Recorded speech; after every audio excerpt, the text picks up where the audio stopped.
Ya, estamos grabando entonces. La clase pasada vimos comparadores de voltaje.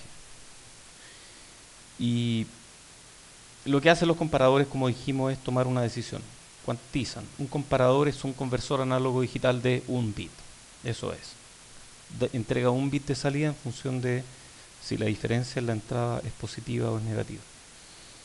Esta es típicamente la curva de transferencia de un comparador. Y hablamos de cómo se usa, por ejemplo, en una ADC Flash, que vamos a ver en el capítulo que viene. Hay algunas consideraciones de diseño de las cuales hablamos. Hay requerimientos de ganancia, ¿cierto? Tienen que ser de súper alta ganancia, cosa de que no haya metaestabilidad. Calculamos esos requerimientos de ganancia y vimos que lejos la mejor forma de lograr esa ganancia es con un latch. El latch es el más rápido. El más rápido de todos los comparadores, y aquí está el latch.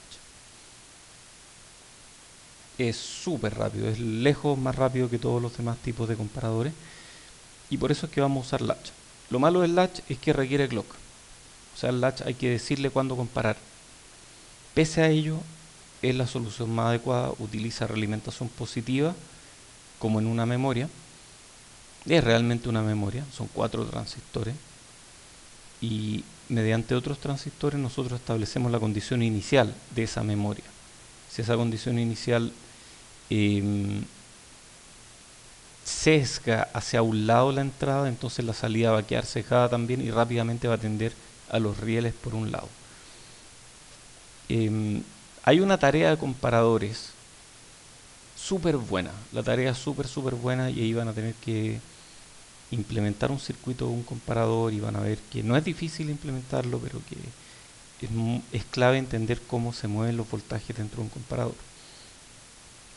¿Qué más? Vimos la arquitectura, típicamente la clave es el latch regenerativo. Analizamos los problemas de metaestabilidad y vimos el desnivel dinámico que ocurre cuando hay capacitancias colgando de los nodos sensibles, y hablamos de cómo es el desnivel referido a la entrada. Dijimos que podemos reducir considerablemente el desnivel si es que usamos un preamplificador con desnivel bajo. Y quedamos por aquí, más o menos, en la cancelación del desnivel. ¿Por qué es un problema? El desnivel es de hecho un problema. ¿Cómo lo cancelamos? Entonces vimos que hay dos técnicas típicas. Una de ellas es cancelarlo en la entrada. Hicimos el pequeño análisis aquí. Voy a recordarlo. Primero, lo que hacemos es dejarlo de esta forma, o sea, conectamos este switch a tierra, este queda abierto y este de aquí queda cerrado y este queda abierto. Cuando eso ocurre, el circuito se ve así. Tenemos el offset referido a la entrada. No es que haya una fuente de offset, sino que, como bien sabemos,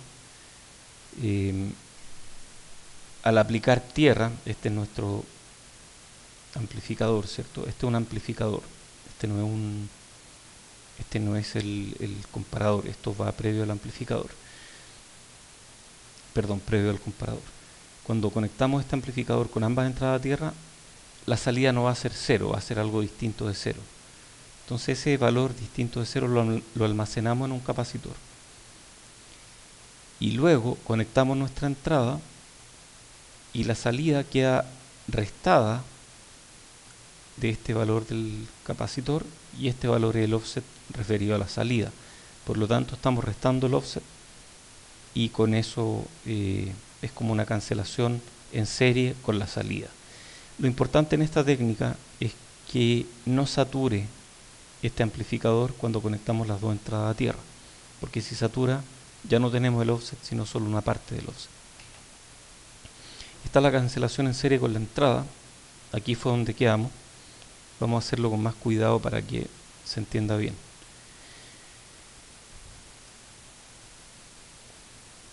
Entonces tenemos nuevamente dos fases. En la primera fase almacenamos el desnivel, que sería esta fase de aquí. Entonces, lo que hace este op-amp, en realidad el op-amp es todo esto. Pero lo que hace el op-amp cuando lo conectamos de esta forma es tratar de que estas dos entradas sean idénticas. Si esta es 0, esta va a ser 0. Y si esta es menos VOS, la salida es menos el offset. Pero eso da lo mismo, lo importante es que aquí estamos tirando a tierra también. Entonces en este capacitor guardamos el offset VOS. Luego abrimos aquí, cerramos aquí y tenemos nuestra entrada, y a nuestra entrada le restamos el offset. Entonces esto es Vin menos VOS. Y lo amplificamos en lazo abierto, y al amplificar el lazo abierto obtenemos la ganancia. Multiplicamos por la ganancia y cancelamos el offset. Ese en el caso ideal. En el caso práctico, no, así está bien. En el caso práctico, este nodo no se establece exactamente al offset. A ver, ¿y por qué es eso? Porque hay un error permanente. Entonces, al conectar aquí, realmente lo que ocurre aquí es lo siguiente. El voltaje de salida es igual a VOS, ¿cierto? Entonces este es offset. Pero este de aquí no es 0, no es exactamente 0, sino que es el valor necesario para que la salida sea de offset. Entonces este valor de aquí va a ser de out, que es de offset, dividido por A. Esto aquí es VO partido por A, distinto de 0. Al restarle el offset, o al sumarlo hacia allá, este valor de aquí no es menos V offset, sino que es menos V offset más VO partido por A. Entonces VO partido por A menos VOS. Y este valor que queda acá no es el offset, sino que es V offset partido por A. VO es V offset a todo esto, porque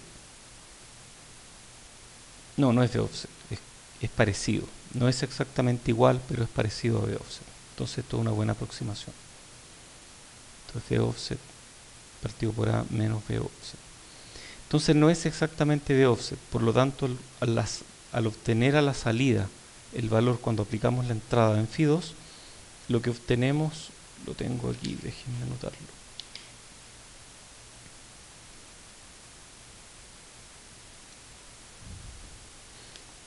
Hagámoslo entero mejor. Hagámoslo entero para no enredarnos tanto. Total, hay tiempo. Ok.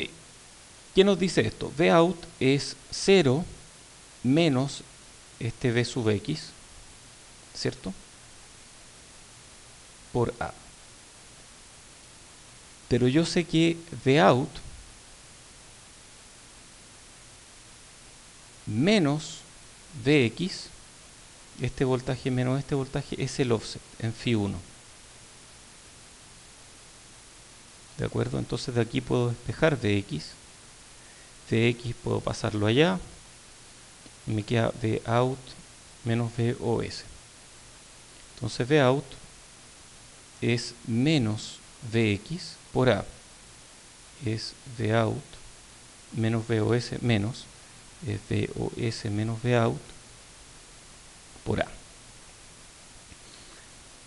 Luego Vout, factor de 1 más A, perdón, es igual a A por VOS. Por lo tanto, Vout, en este caso, es VOS por A partido por 1 más A. Entonces en Φ1, este voltaje es VOS por A partido por 1 más A, lo cual es casi VOS, porque eso es casi 1. Pero no es 1 porque este amplificador tiene ganancia finita. Luego en Phi2 abrimos este, cerramos este, y aquí tenemos Vin más este voltaje de ese capacitor. Asumiendo que no hubo división capacitiva aquí, que no hubo ninguna transferencia de carga en ninguna parte, este voltaje va a ser Vin más VOS por A partido por 1 más A. Luego al multiplicar por esta ganancia A, da lo mismo si es negativa. Esto nos queda A por Vin. Y me faltó la parte del offset. Más VOS, y aquí le estamos restando menos VOS. Y esto es como VOS partido por 1 más A por 1 más A. Entonces se van los A y queda Vin menos VOS partido por 1 más A. Luego al multiplicar por A a la salida, VO nos queda A por Vin más A partido por 1 más A por VOS negativo. Entonces el offset no es que desaparezca. Idealmente queremos que desaparezca, pero en la práctica no desaparece. Pero la gracia es que no queda multiplicado por A. Aquí la salida es A veces más grande que la entrada, más un offset que es más o menos fijo, independiente de la ganancia. Entonces, si la ganancia es muy grande, esto es simplemente sacar el offset hacia afuera, hacia la salida, y la entrada queda en relación con el offset mucho más grande. Entonces, efectivamente, si es que referimos este offset a la entrada después, es como que esta se cancelara y nos queda esta ecuación de acá. Eso. Este es un ejemplo comercial. Hay preguntas, sí.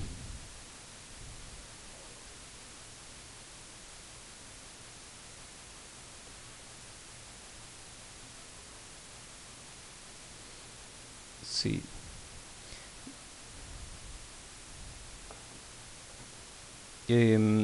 Depende del capacitor de estos switch, pero puede ser de algunos cientos de femtofarad, de ese orden por lo menos, para que este switch no te afecte tanto. Y por supuesto también va a depender de la velocidad, porque si es muy rápido, este switch tiene que ser mucho más grande y un tamaño mínimo, y esto tiene que ser mucho más grande aún.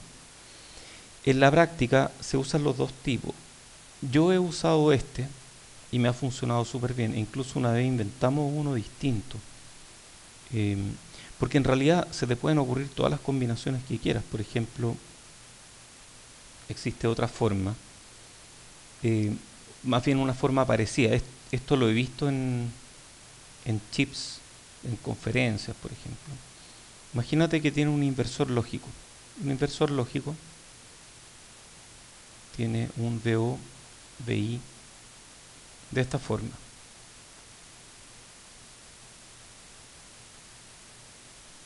¿De acuerdo? La ganancia aquí es muy grande. Es del orden de GM1 más GM2, RO1 paralelo RO2. La media ganancia puede ser del orden de 100, por ejemplo. Es una súper buena ganancia para un circuito de 2 transistores. El problema es que llegar a operar en este punto es re difícil, porque si te mueves un poco a la izquierda ya quedas en esta zona de baja ganancia. Y si te mueves aquí, queda en esta zona de baja ganancia. Entonces quieres operar justo aquí. ¿Cómo operas justo ahí? Bueno, si yo conecto la entrada con la salida, voy a operar exactamente en ese punto. Voy a estar, no sé, en DDD medios.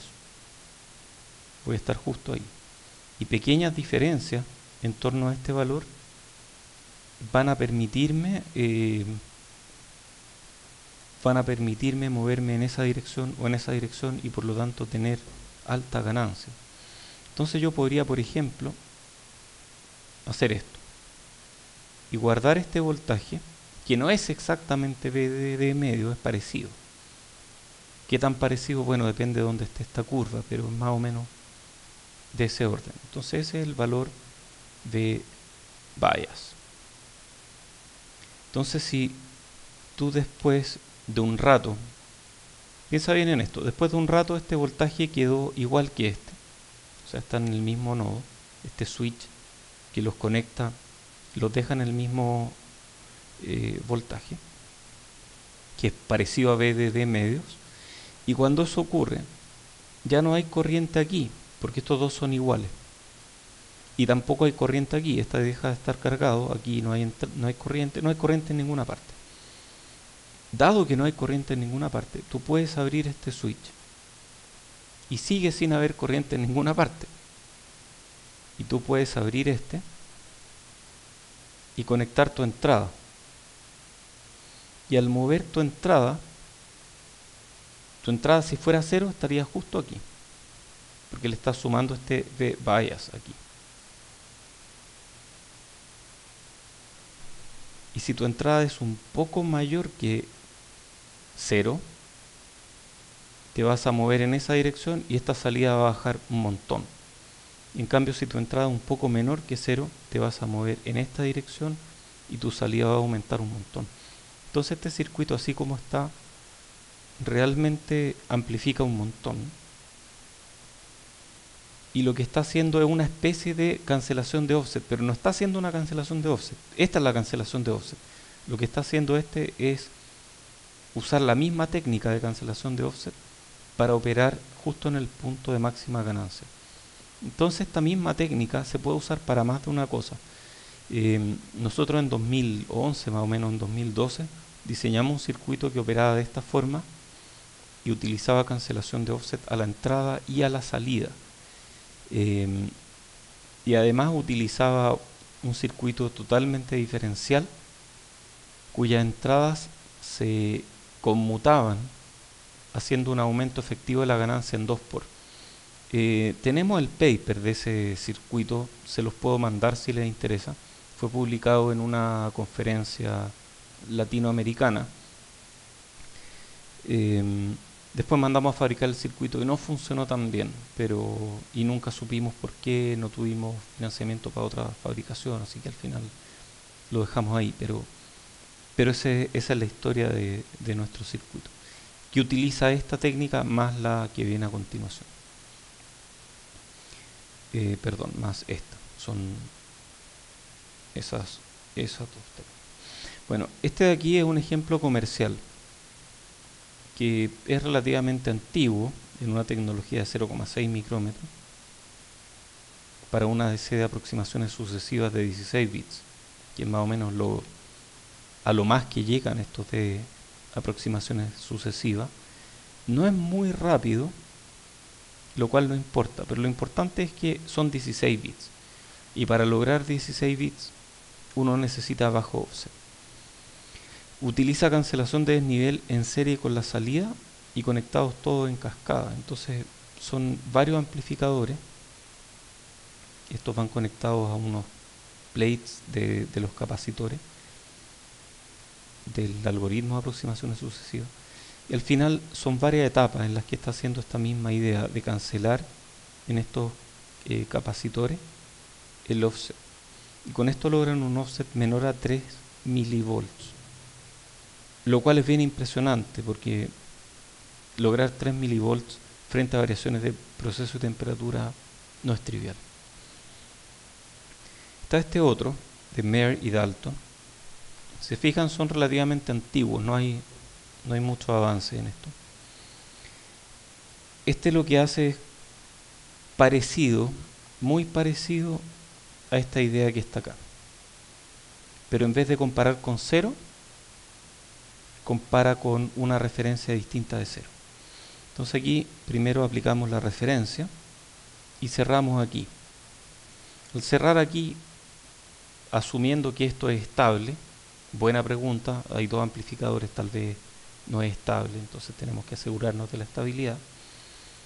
Tenemos un voltaje fijo aquí dado por el voltaje necesario para que la entrada y la salida sean iguales. Entonces ese voltaje fijo aparece aquí y estos capacitores guardan ese voltaje fijo que es para la referencia. Entonces luego yo abro aquí, conecto estos de acá y me cambia este voltaje diferencial. Cambia respecto a lo que era cuando teníamos la referencia. La referencia hizo que estos capacitores quedaran cargados para que una entrada de referencia me entregue una salida cero. Si estos voltajes son distintos a la referencia, o más bien esta diferencia es distinta a la entrada de referencia diferencial, entonces lo que aparece aquí es distinto de lo que había antes y nos movemos en la curva hacia la derecha o hacia la izquierda, dependiendo de lo que sea este voltaje. Esto además tiene autocero, que es una técnica que se usa bastante en circuitos de bajo offset. Y estos son los amplificadores, este P1 y este P2 son los que están acá. Entonces si miramos los amplificadores, aquí vemos VIP, VIN, vemos los capacitores en serie. Esto es simplemente uno partido por GM hacia arriba, entonces esto no es que amplifique un montón, ¿de acuerdo? Amplificará por cuánto, por 5 tal vez. Habría que mirar el paper para saber. Y estos luego van conectados acá, o sea, estos nodos son estos nodos que van conectados aquí, y esto es prácticamente lo mismo que antes, pero lleva un latch. O sea, este amplificador en realidad se conecta como amplificador cuando tenemos este conectado, y cuando pasamos allá el latch se activa y la salida tiende a alguna parte. Con eso logramos que se amplifique. Entonces es como una especie de comparador con un preamplificador y un latch, y con cancelación de offset a través de este circuito. Entonces realmente P2 funciona como un comparador después de cancelar el offset. Mientras estamos cancelando el offset, P2 y P1 entre los dos hacen un amplificador, pero al eliminar este transistor y poner este de aquí, P2 y L1 se convierten en un latch. Entonces este circuito, que originalmente era un amplificador, luego es parte de un latch que va hacia la derecha. Está es como lo mismo, ¿no? No, este es Meyer y Dalton, este otro es Meyer y Singer, se parecen, un año después. Y siempre que veamos estas estructuras cruzadas es porque hay algún tipo de latch. Y cuando hay dudas de cómo funciona esto, busquemos las estructuras cruzadas e imaginemos que son... ¿Qué será eso?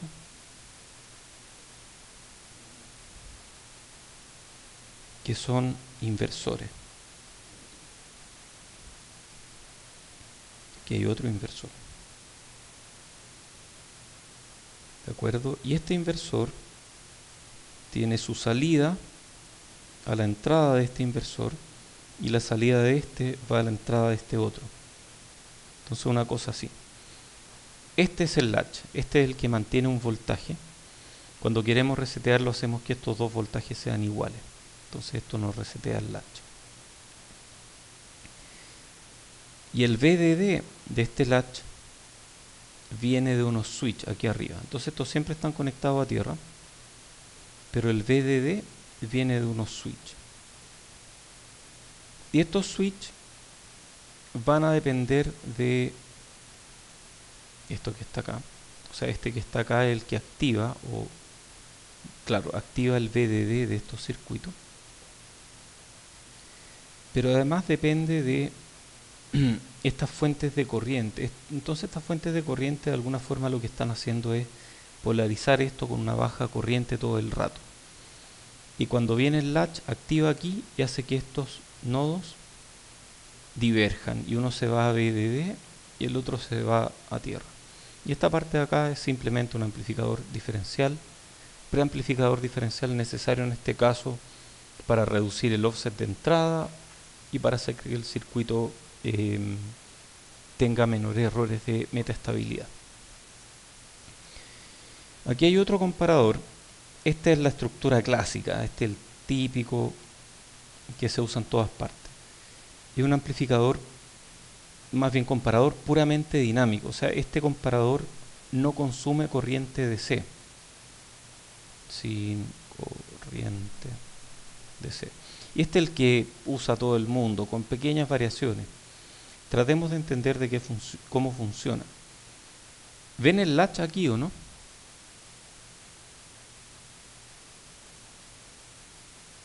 Ahí hay un inversor y aquí hay otro inversor. Recuerden que el latch son dos inversores, eso es lo que vimos por acá.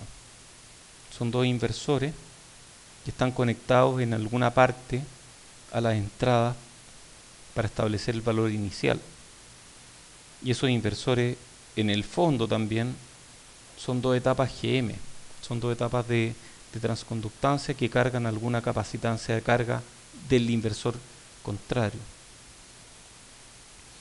Entonces, si volvemos acá,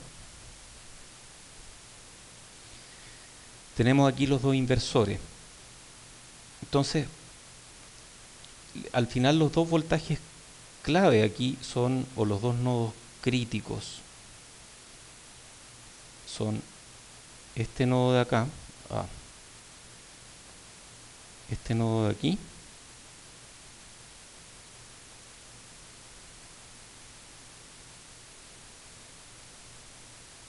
ese es un nodo crítico, y el otro nodo crítico es este nodo de acá. ¿Ya? ¿Por qué son críticos? Porque esta es una estructura totalmente simétrica. Si este voltaje está igual a este voltaje toda la vida, no se van a separar nunca, pero sabemos que aquí hay realimentación negativa, positiva. Entonces, cuando uno de estos es un poco mayor que el otro, inmediatamente tiende a separarlo. Por ejemplo, si es que este voltaje fuera más alto que este que está acá, si es que el verde es más alto y el rojo es más bajo, este verde más alto va a hacer que este inversor tenga una entrada más alta y va a hacer que este baje un poco. Si este baja un poco, este inversor va a tener una entrada más baja y va a hacer que la salida suba. Si la salida sube, este baja. Y así, esa es la realimentación positiva. Entonces esos nodos son los clave. ¿Qué hacemos en Phi 1? En Phi 1 lo primero que hacemos es que estos dos estén en la misma condición inicial. Para ello cortocircuitamos estos dos nodos de acá, cosa que estén realmente al mismo potencial. Entonces tienen un VDD, estos dos están cueteados, pero este clock está apagado, entonces este está flotando. Esto es como si estuviera flotando, porque este no existe. No hay corriente DC aquí, no hay ningún tipo de corriente. Entonces este está flotando y nuestras entradas van aquí. Uy, qué divertido, las entradas van aquí, pero no están produciendo ninguna corriente. Entonces, ¿qué están haciendo las entradas? Están estableciendo una especie de condición inicial aquí. O sea, si tengo una entrada un poco más alta que la otra, este nodo va a tender a estar un poco más cerca de tierra y esto un poco más arriba. Pero estos dos están cortocircuitados. Entonces, realmente es establecer una condición inicial para que por aquí circule más corriente en el momento en que conectemos. Luego conectamos aquí. Al conectar aquí, este queda conectado a tierra. Estos dos desaparecen. ¿Qué estaban haciendo estos dos? Bueno, estos dos estaban tirando este nodo a BDD originalmente. Entonces estos latch no podían tender a ninguna parte porque sus nodos estaban en BDD. Entonces, cuando aplicamos clock aquí, este sube, este se conecta a tierra, estos dos desaparecen y el latch queda libre de establecerse donde quiera porque ya no tiene estos dos voltajes que lo están llevando hasta arriba. Y cuando eso ocurre, estos dos nodos van a empezar a bajar porque este apareció y está tirando corriente, por lo tanto estas corrientes empiezan a bajar. Pero uno va a bajar un poco más rápido que el otro. Y la razón de ello es que uno de estas entradas es un poco más alta que la otra. No son iguales. Y el nodo que baje primero, que llegue primero a una cierta diferencia mínima, va a provocar que estos dos nodos diverjan rápidamente. Entonces lo que uno ve, y esto ustedes lo van a ver en la tarea, porque van a usar un comparador muy parecido a este, es que los dos parten en un voltaje alto, estos dos de acá, y empiezan a bajar. Y estos dos también hacen el mismo truco, parten arriba y empiezan a bajar. Y de repente se separan. Y cuando se separan tenemos que uno se establece arriba, el otro se establece abajo y tenemos nuestra salida diferencial. La gracia, como dije antes, es que es puramente dinámico, porque cuando el clock está abajo, no hay camino a tierra por aquí, por lo tanto esto no consume corriente DC. Aunque estos están conectados, pero están tirando a BDD un nodo o un par de nodos, pero no hay corriente, no hay circulación de corriente. Luego, al conectar este y desconectar estos otros dos, sí hay un camino DC, pero ese camino DC desaparece rápidamente porque uno de estos dos deja de... em, ¿Ah, sí?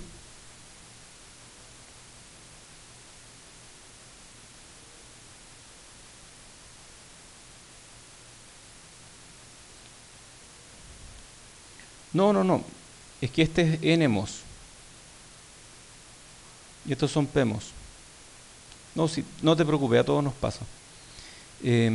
Entonces, por eso, este mismo clock conecta este y desconecta esto al mismo tiempo. Y cuando eso ocurre, por aquí hay corriente y estos dos dejan libre estos dos nodos para que se puedan mover. Y hay corriente, pero esa corriente dura el transcurso de tiempo necesario para que este latch converja a algún valor. O sea, la corriente ocurre aquí. Durante este instante, en términos dinámicos, hay un delta T por el cual ocurre esta corriente. Y luego de eso, de aquí en adelante, la corriente es cero. Entonces, por eso se habla de un amplificador o de un comparador puramente dinámico, porque no tiene consumo de corriente DC, solamente tiene consumo de corriente en las transiciones. Y este es súper rápido. Yo hice un circuito igual a este, o muy parecido. No recuerdo si apliqué estos relojes de acá, pero estos lo que hacen es ayudar a que se resetee mejor.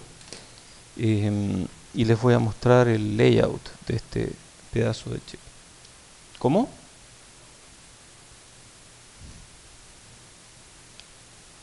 Estos que están en puntito, sí. Sí, son estos PEMOS que lo que hacen, claro, que lo que hacen es resetear aquí. O sea, no solamente estamos reseteando la salida a BDD, sino que estamos reseteando también estos nodos a BDD. Déjenme mostrar un chip. Este es un chip que mandamos a fabricar hace un tiempo, que tiene un conversor flash muy sencillo.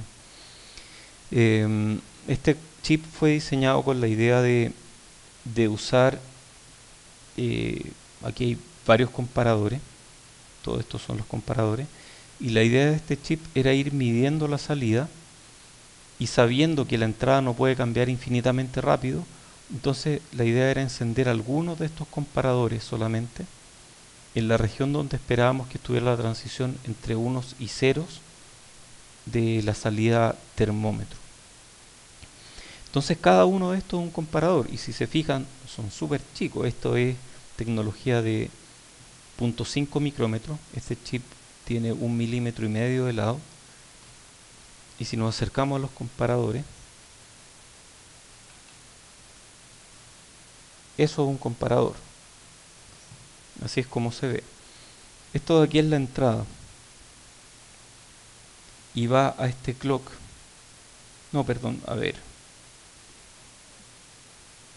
Con un circuito externo. Entonces esto que está acá es el clock, que va a este transistor de cola. Los transistores de entrada son estos que están aquí. Se fijan, es muy simétrico. Y luego tenemos, este de aquí es el latch. Aquí tenemos esta parte de acá. Y no, mentira. Sí, estos de aquí son NMOS y estos de aquí son los PMOS del latch. Se fijan los tamaños distintos de los transistores. Yo los diseñé de manera de que ningún transistor estuviera limitando fuera cuello de botella para que este pudiera conmutar lo más rápidamente posible. Y funcionó relativamente bien. Eso sí, tiene harto offset. Y la razón del offset es que el lado izquierdo y el lado derecho tienen estructuras totalmente distintas. Entonces este gallo ve algo distinto al lado izquierdo que al lado derecho, por lo tanto, dado que su simetría de voltaje está en torno a este eje, hay un offset entre ambos lados. Bueno, ese offset por supuesto que afecta el desempeño del conversor, pero esto era para un experimento, así que no, la idea era probar cómo funcionaba.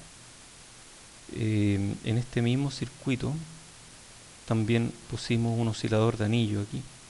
Este es un oscilador de anillo de 101 etapas. Y esto que está acá es un generador de dos fases no traslapadas. Se fijan el tamaño que tiene este circuito, no es muy grande. O sea, el generador de dos fases no traslapadas realmente no tiene que ser muy grande.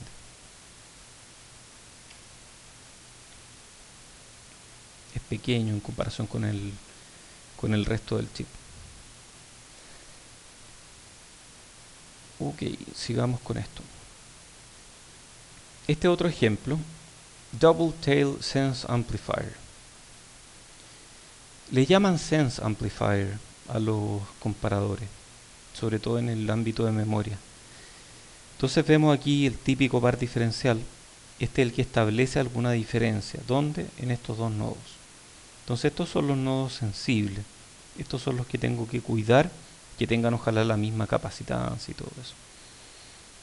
Y en estos dos de aquí, esta entrada va a establecer alguna diferencia. Pero de nuevo, aparece el mismo esquema, clock arriba y clock abajo.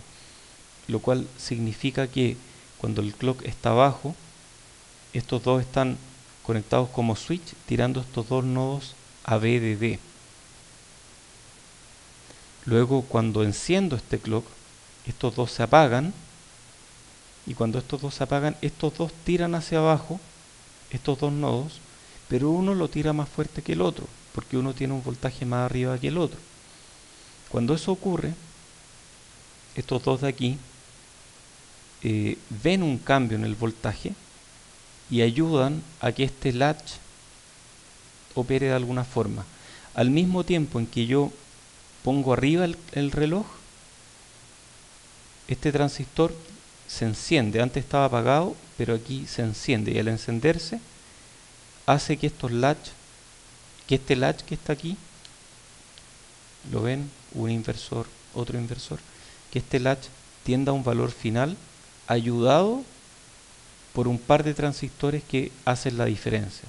Si estos dos no estuvieran, este latch se quedaría en un estado raro por más tiempo, pero al estar estos dos transistores ayudan a decidir para qué lado se va este latch.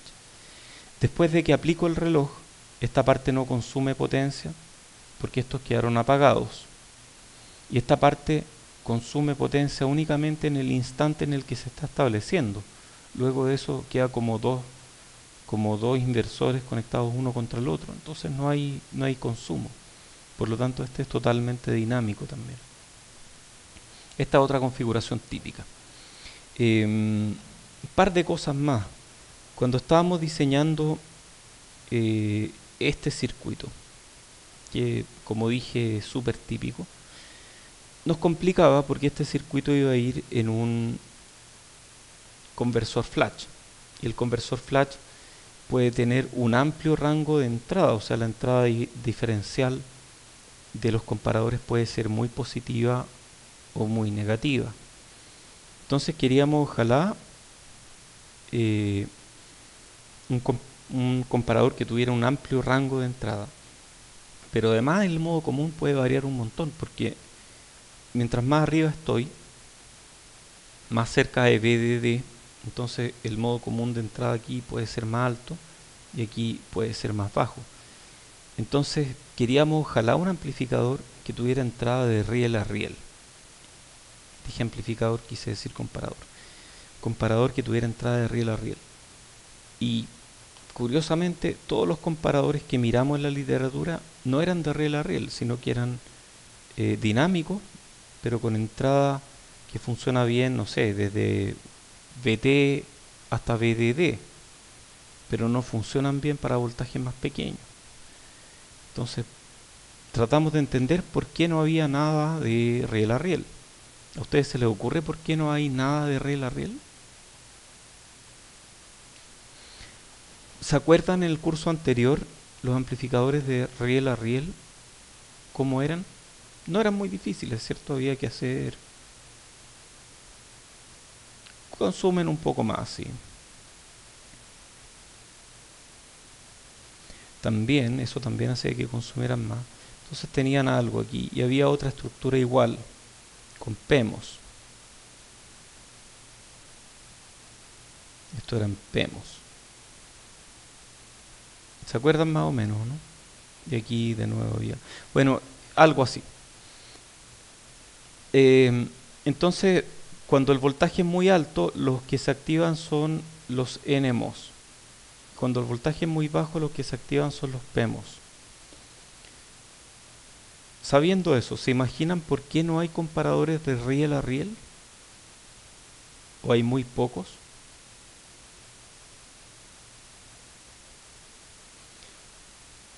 No, es que hay otro problema. ¿Cómo es el offset de los NMOS? Hay algún offset de OS de los NMOS. ¿Cómo es el offset de los PEMOS? Va a haber otro offset también.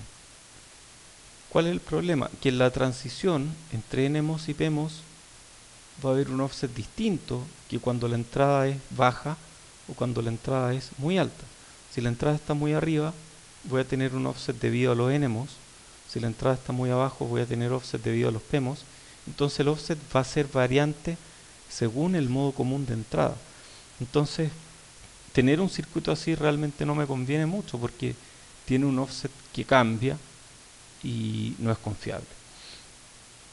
Hay algunos, no es que no haya, encontramos algunos en la literatura, pero esos algunos que hay son terribles de malos porque no son dinámicos, entonces tienen un consumo estático. Y hay algunos de riel a riel con consumo puramente dinámico que lo que hacen es una mula, es realmente horrible. Lo que hacen es tener dos comparadores distintos y esencialmente no lo dicen así y le ponen unos nombres rimbombantes al circuito que toma la decisión, pero lo que hacen es tomar una decisión respecto a si el modo común está abajo o arriba y tienen un comparador para modos comunes bajos, otro para modos comunes altos y toman la decisión de cuál de los dos comparadores usar. Pero es espantoso, o sea, las ideas eran terribles, yo los miré y dije, esto es, ¿cómo pudieron ser publicados? Tienen que haber sido muy amigos del editor para publicar una cuestión tan mala. Así que no sé, yo no he visto buenos comparadores de riel a riel dinámicos, no he visto. Claro, se me ocurre que una opción puede ser, por ejemplo, mover la entrada. Entonces, si aquí está el comparador y aquí está mi entrada, una opción es sumarle un voltaje a la entrada. Entonces, estas entradas siempre van a ser altas independientemente si mis entradas son altas o bajas. Y eso se puede hacer fácilmente con capacitores conmutados. Eso es mucho mejor solución, en mi opinión, que tratar de hacer un comparador con entrada de riel a riel usando PEMOS y NMOS por separado. Yo creo que esto es una solución mucho más adecuada. Bueno, y aquí hay algunas referencias. Si se fijan, en general son antiguas. Son casi todas viejas. Aquí hay unas un poco más nuevas. Este es interesante porque caracterizan los errores aleatorios en estos comparadores. Eh, Hay un par que no puse aquí, que también me llamaron mucho la atención en su momento, que tienen que ver con lo siguiente. Cuando estos comparadores operan con voltajes parecidos en la entrada, el transiente demora más. Y esto ustedes lo van a ver. cuando hagas la tarea. El transiente puede demorar mucho más. Esto es con voltajes parecidos, y con voltajes muy parecidos, el transiente va a ser mucho más lento. Se van a establecer, pero se van a establecer en mucho más tiempo. Entonces hay un tipo de conversores que toma en cuenta este problema. Cuando estos dos se demoran mucho en establecerse, ¿cómo determinar eso? Bueno, cuando estos dos son distintos, aplico, por ejemplo, un exclusivo y sé cuando hay una salida válida. Entonces, perdón, cuando estos dos son distintos. Estos de acá. Entonces, este conversor lo que hace es tomar el tiempo que demora en entregar un valor, y si ese tiempo es muy largo, es porque las entradas son muy parecidas y probablemente el ruido va a afectarlo. Entonces lo que hace ese conversor es que cuando se demora mucho tiempo en entregar una respuesta, le pregunta de nuevo, varias veces más, le pregunta 4 veces o 5 veces. Y cuando finalmente toma una decisión respecto de cuántas